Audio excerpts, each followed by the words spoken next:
Hello, and welcome to today's episode of The Daily Blend. I'm your host, AC, and we are joined in studio today, again, by John Anderson. Double header. I like it. Sports references always work. And yet, every news director tells you people turn off their TV after weather and miss sports. And yet, I always hear political races being their horse races. Yes. You know, it's going to go right down to the wire. Sports is referenced. Yeah, we don't know yet. We're into overtime. Yes. We're there. You can't get rid of us. My house is just on sports all the time. Just all the time. Good. All the time.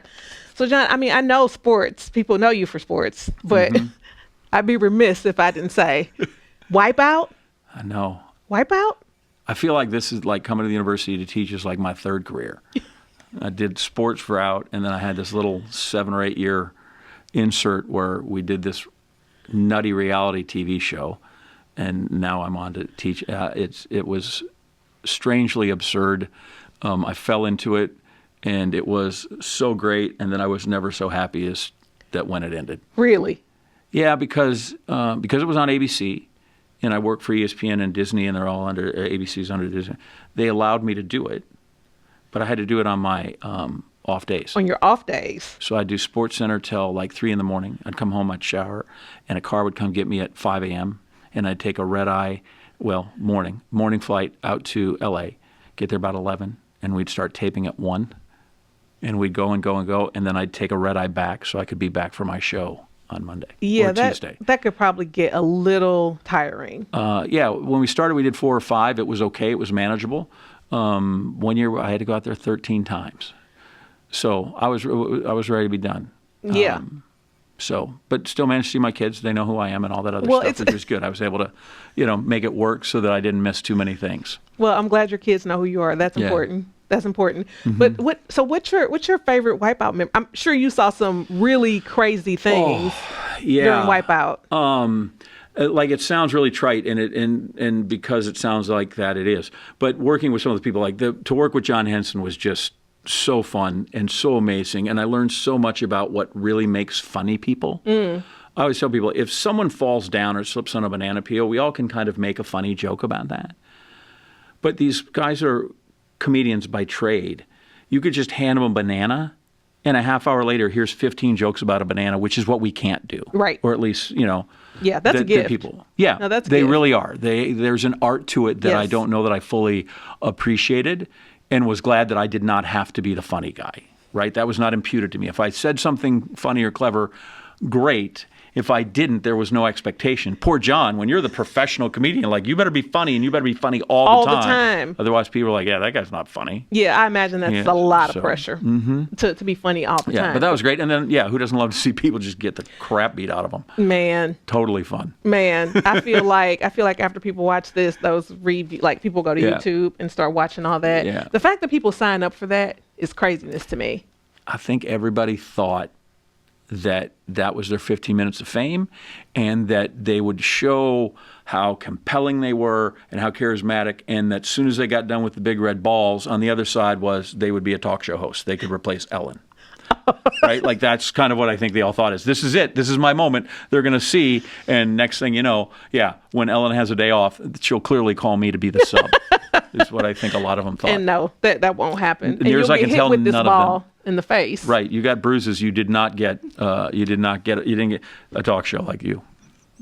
By the way, AC was never a contestant. That's not how she got there. She did this on her own merits. No. I definitely did not, and would not sign up for that. That's not my. No. People always say, does anybody get seriously hurt? I'm like, define seriously. I don't know. And I'm sure you signed up for this. You signed. Thank you. You signed the waiver. You signed the waiver. And so you have a permission slip from your mother. It's not up to us anymore. You get what you get. You get what you get. Yes. Okay, so show your students some Wipeout stuff. Don't show them. I think it's okay. If you watch it, it was really smartly done? Okay. Yeah, I think John and I did. In fact, there were times, again, these are the crafts of comedians. They work so hard at it. I'm like, John, I do not want to disparage anything you do. but you're working on 2 words that, by the way, people are going to be laughed so hard because some guy just got launched into space. They're not going to hear it.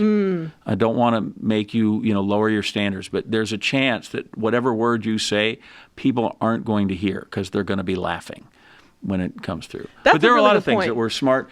They're smartly done. It's written for a certain audience. Yeah. When it comes through. It is. Right? Can't get too bulky. Brevity helps. Yes. Let your subject be the star, not you. Like we're there, and it's nice you have profile, but the idea is these people are the ones that they might have tuned in to watch a little of us, but mostly they tuned in to watch people wreck themselves. They tuned in to watch people get launched, hit. Right. Know your place. Know who Okay. When you interview a subject, that's why they're called the subject.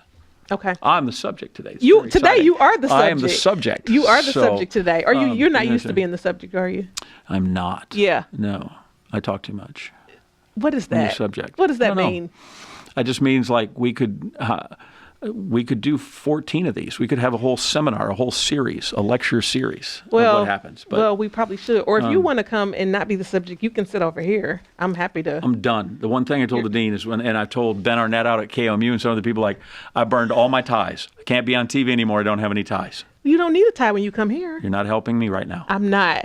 And I want to help you. So let me just back us out of that. Us out of that. No, you're the subject. No, I've done enough of it. That's fine. That's great. I've had it. It's, and it's great. But it's not, it's a false, the profile is nice to people, but it's a false thing. Like you're doing the same job that the poor guy who just has a byline is. Yes.